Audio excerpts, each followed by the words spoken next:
ಎಷ್ಟು ಗಾಂಧೀಜಿ ಅವರು ಎಷ್ಟು ಸತ್ಯ ಇದ್ರಪ್ಪ ಅಂತಂದ್ರ ಆಲ್ಬರ್ಟ್ ಐನ್ಸ್ಟೈನ್ ಒಂದು ಮಾತು ಹೇಳ್ತಾರೆ, ರಕ್ತ ಮತ್ತು ಮೂಳೆ ಮೋಸದಿಂದ ಒಂದು ಶರೀರ ಇಟ್ಟು ಸತ್ಯದಿಂದ ನಡೆದಿದ್ದು ಬಹುಶಃ ಮುಂದಿನ ಪೀಳಿಗೆ ಬಹುಶಃ ನಂಬಲಿಕ್ಕೆ ಸಾಧ್ಯ ಇಲ್ಲ ಅಂತ ಅಷ್ಟು ಸತ್ಯ ಇದ್ದಿದ್ರತ್ತ ಅವ್ರು ಪ್ರಾಮಾಣಿಕವಾಗಿ.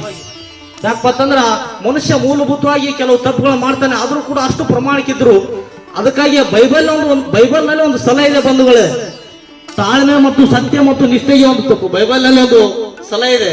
ಏನಪ್ಪಾ ಅಂತಂದ್ರೆ ನಾವು ಜನರಿಂದ ಏನ್ ಬಯಸ್ತೀವಿ, ಒಳ್ಳೇದು ಬಯಸ್ತೀವಿ. ನನಗೆ ಮೋಸ ಆಗಬಾರ್ದಪ್ಪ, ನನ್ನ ಮಿತ್ರರಿಂದ ನನಗೆ ಮೋಸ ಆಗಬಾರ್ದು, ನನ್ನ ಮಿತ್ರರಿಂದ ನನಗೆ ಅನ್ಯಾಯ ಆಗಬಾರ್ದು, ನನ್ನ ಮಿತ್ರರಿಂದ ನನಗೆ ಅನ್ಯಾಯ ಆಗಬಾರ್ದು ನಾನು ಬಯಸಿದ್ರೆ ನಾನು ಕೂಡ ನಿಮಗೆ ಏನ್ ಮಾಡ್ಬೇಕು, ಅನ್ಯಾಯ ಮಾಡಬಾರ್ದು, ಮೋಸ ಮಾಡಬಾರ್ದು ಅಂತಾನೆ ಮಾಡ್ಬೇಕು. ಅದಕ್ಕೆ ಬೈಬಲ್ ಹೇಳ್ತದೆ, ನಾನು ಜನರಿಂದ ಒಳ್ಳೇದನ್ನ ನಿರೀಕ್ಷೆ ಮಾಡಿದ್ರೆ ನಾನು ಜನರಿಗೆ ಕೂಡ ಒಳ್ಳೇದನ್ನ ಮಾಡ್ಬೇಕು ಅಂತಕ್ಕಂಥದ್ದನ್ನು ನಾವು ಬೈಬಲ್ ನಲ್ಲಿ ಸಲಹೆ ಕೇಳ್ಬೋದು, ತಾಳ್ಮೆ ಸತ್ಯ ಮತ್ತು ನಿಷ್ಠೆಗೆ.